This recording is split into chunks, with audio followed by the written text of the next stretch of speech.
নমস্কার, কেমন আছেন সবাই? জি আর একটি ব্লগে আপনার সবাইকে স্বাগত জানাই।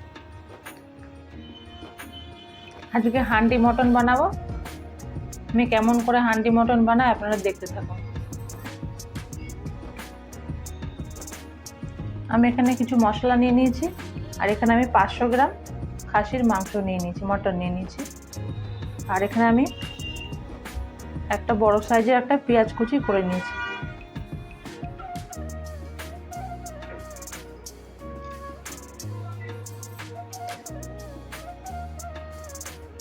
আর এখানে দুটো কাঁচা লঙ্কা আর গোলমরিচ বেটে নিয়েছি। এখানে 2 চামচ মতো আমি জিরে বাটা করে নিয়েছি।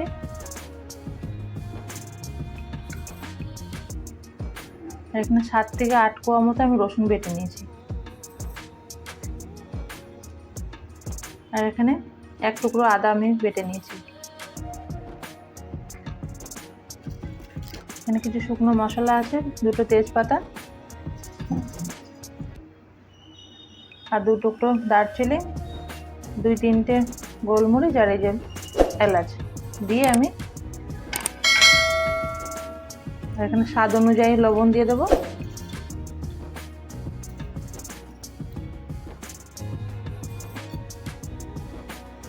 আর এখানে আমি 1 চামচ মতো লঙ্কার গুঁড়ো দিয়ে দিচ্ছি।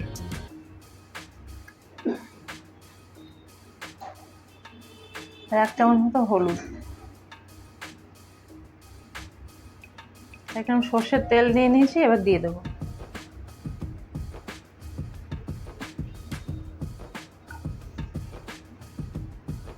সব রকম মশলা আমি দিয়ে দিয়েছি, এবার ভালো করে হাত দিয়ে মেখে নেব।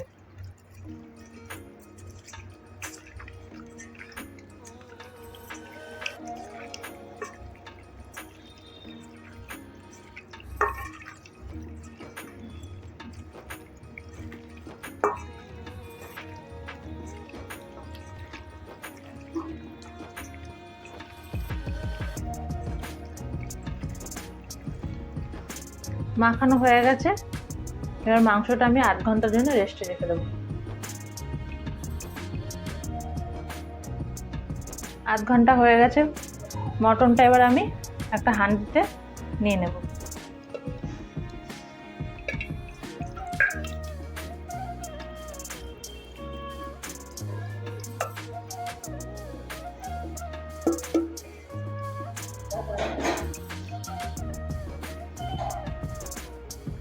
এই হাঁড়ির মধ্যে আমি মটনগুলো ভালো করে বসিয়ে দিয়েছি। এবার আমি রান্নার দিকে যাব। হাঁড়িটা আমি চুলোতে বসিয়ে দিয়েছি। এবার আমি কিছুটা আটা মেখে রেখেছিলাম, সেটা আমি চারিদিকে লাগিয়ে দেবো এইভাবে।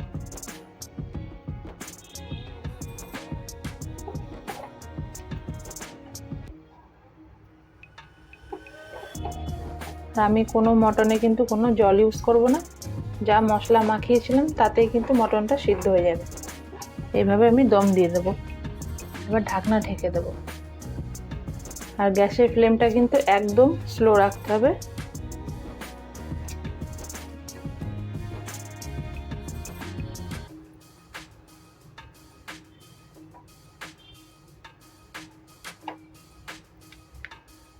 সুন্দর করে আমি বন্ধ করে দিয়েছি। এবার আমি আধ ঘন্টা থেকে 1.5 ঘন্টা মতো এটা আমি রেখে দেবো গ্যাসে।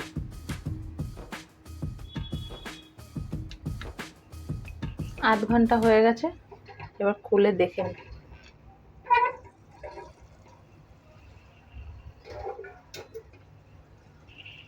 দেখুন কত সুন্দর মটনটা হয়ে গেছে। দেখুন কত সুন্দর মটনটা সিদ্ধ হয়ে গেছে। এবার নামিয়ে দেব।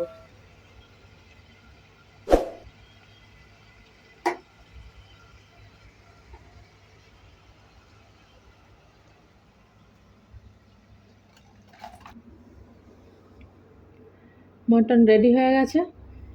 আর আপনাদের রেসিপিটা ভালো লেগে থাকে একটা লাইক, কমেন্ট আর শেয়ার করে দেবেন। আর চ্যানেলটাকে একটা সাবস্ক্রাইব করবেন। আপনারা ভালো থাকবেন, সুস্থ থাকবেন।